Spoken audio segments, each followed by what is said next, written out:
கீதம் தன்னை ஆராதனை செய்கிறேன். கண்ணங்களில் ஒரு வான் வண்ணமே கண்டேன் இங்கே மலர்த்தேன் கிண்ணமே.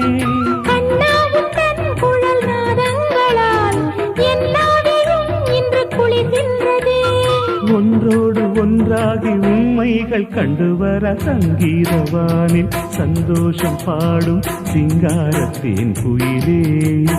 இந்த ஏகாந்த வேளையில் மௌனங்கள் தேடும் என் காதல் பூமையிலே.